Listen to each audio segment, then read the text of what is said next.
अस्सलाम वालेकुम। 9th class. आज हमारा लेक्चर नंबर 19 है, chapter number 4 cell and tissues. आज हम जो डिस्कस करेंगे वो प्लांट टिश्यू की में जो हमने पढ़ा था कि प्लांट टिश्यू की दो टाइप्स हैं, simple tissue and compound tissue, जिसे कम्प्लेक्स टिश्यू भी कहते हैं। हम सिंपल टिश्यू को डिस्कस कर रहे थे जिसकी 2 टाइप्स थी। आज हम उसकी दूसरी टाइप पढ़ेंगे जिसका नाम है permanent tissue. These tissues originate from meristematic tissue. ये मेरिस्टेमेटिक टिश्यू से ही निकलते हैं। The cells of these tissues do not have the ability to divide। ये ऐसे सेल्स हैं जिनके पास डिवाइड होने की, डिवीजन की एबिलिटी नहीं होती। जो हमने पहला पढ़ा था टिश्यू, उसमें एबिलिटी थी, मेरिस्टेमेटिक टिश्यू था, उसमें एबिलिटी थी डिवाइड होने की, लेकिन इसमें डिवाइड होने की एबिलिटी नहीं होती। There are types. अब इसकी फर्दर टाइप्स हैं। There are following types of permanent tissue. Permanent tissue की फॉलोइंग टाइप्स हैं: epidermal tissue, ground tissue and support tissue. ये 3 टाइप्स हैं परमानेंट टिश्यू की। एपिडर्मल वर्ड आपको पता चल रहा होगा, एपिडर्मल मीन्स एपिडर्मस। ऐसे टिश्यूज़ जो एपिडर्मस पर मौजूद होते हैं उन्हें हम कहते हैं epidermal tissue. Ground tissue related to ground मतलब ज़मीन, तो ऐसे टिश्यूज़ जो ग्राउंड के नज़दीक होंगे, ज़मीन के साथ अटैच होंगे, उन्हें कहेंगे ग्राउंड टिश्यू। और जो थर्ड वाले हैं वो है स्पोर्ट टिश्यू। स्पोर्ट का मतलब होता है सहारा देना, किसी चीज़ को सपोर्ट करना। तो वो वाले सेल्स जो प्लांट को सपोर्ट, प्रोटेक्शन देते हैं और इनको सपोर्ट करते हैं, सहारा देते हैं, इन टिश्यूज़ को हम कहेंगे स्पोर्ट टिश्यू। तो सबसे पहले जो हम डिस्कस कर रहे हैं वो है एपिडर्मल टिश्यू, यानी कि एपिडर्मस पर जो मौजूद होते हैं। It compose single layer of cells and cover plant body. ये सिर्फ सिंगल लेयर ऑफ सेल से बने होते हैं और पूरी प्लांट की बॉडी को कवर करते हैं, और इसी वजह से इसे एपिडर्मस, जिसे एपिडर्मस पूरी प्लांट की बॉडी की लेयर है, तो उन्हीं वो जो एपिडर्मस है वो जिन टिश्यू से बनी है वो है epidermal tissue. Act as a barrier between environment and plant tissue. ये बैरियर मतलब, बैरियर कहते हैं किसी चीज़ को गुजरने की इजाज़त देना और किसी को नहीं देना। तो ये क्या करते हैं कि एक बैरियर के तौर पर काम करते हैं environment and plant tissue. Plant के टिश्यू और इन्वायरमेंट के दरमियान, यानी कि बाहर से इन्वायरमेंट से कुछ मटेरियल को अंदर आने की इजाज़त देते हैं और कुछ को बाहर प्लांट बॉडी से बाहर भी एवेपोरेट करते हैं। In roots also responsible in absorption of water and minerals. अब ये अगर पूरी प्लांट की बॉडी पर देखा जाए तो ये बैरियर के तौर पर काम करते हैं। अगर हम रूट्स की बात करते हैं तो ये absorption of water and mineral के रिस्पॉन्सिबल हैं, जिम्मेदार हैं। ये पानी और मिनरल्स को एब्जॉर्ब करते हैं। इन स्टेम एंड लीव्स, और पत्तों में क्या करते हैं, प्रिवेंट फ्रॉम इवेपोरेशन। पत्तों के अंदर ये क्या है कि क्यूटन जो है वो बनाने के जिम्मेदार हैं, क्यूटन बनाने के जिम्मेदार हैं, जिसमें क्या होता है कि वो जो है वो इवेपोरेशन से जो है वो प्रोवाइड करते हैं, प्रोटेक्ट करते हैं, ताकि ज़्यादा से ज़्यादा इवेपोरेशन ना हो और पत्ते की, प्लांट की बॉडी से ज़्यादा पानी जो है वो बाहर इवेपोरेट ना कर सके।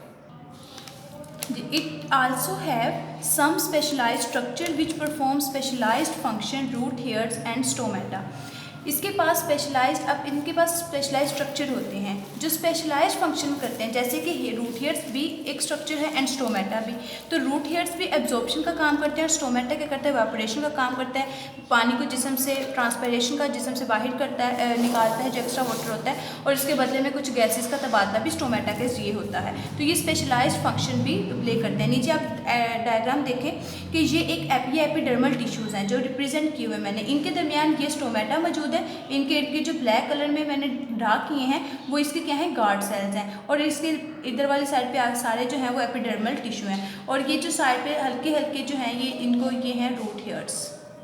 ठीक है। अब इनके पास जो है वो क्या होते हैं, स्पेशलाइज्ड स्ट्रक्चर होते हैं, जैसे कि रूट हेयर्स होते हैं और स्टोमेटा होते हैं, और इनके ये एपिडर्मल टिश्यू जो है वो स्पेशलाइज्ड फंक्शन प्ले करते हैं, कि जैसे कि स्टोमेटा जो है वो फोटोसिंथेसिस के लिए भी ज़रूरी है और रूट हेयर्स जो है वो एब्जॉर्प्शन के लिए ज़रूरी है। नेक्स्ट जो टिश्यू है वो है ground tissue, related to ground है। These tissues made by parenchyma cells, parenchyma cell से बने होते हैं। They are spherical but flat at the point of contact. ये गोल होते हैं, लेकिन जो पॉइंट से इन्होंने दूसरे के साथ कॉन्टैक्ट करना होता है, जुड़ना होता है, उस हिस्से से क्या होते हैं, बिल्कुल फ्लैट होते हैं।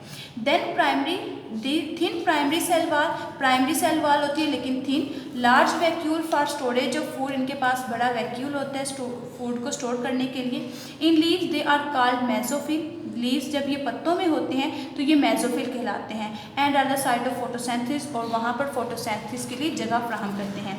In other parts they are site of respiration and protein synthesis. और अगर हम दूसरे प्लांट्स की लीव्स के अलावा दूसरे हिस्सों में देखें तो जो ये ग्राउंड टिश्यूज़ हैं वो प्रोटीन की सिंथेसिस और रेस्पिरेशन के लिए काम कर, रेस्पिरेशन की साइड्स हैं जगह फ्राहम करते हैं। नीचे इसकी डायग्राम दिखी गई है, जहाँ से इन्होंने ये जुड़ना है, यहाँ से ये क्या होते हैं, फ्लैट होते हैं, वैसे इनकी शक्ल जो है वो क्या होती है, स्फेरिकल होती है।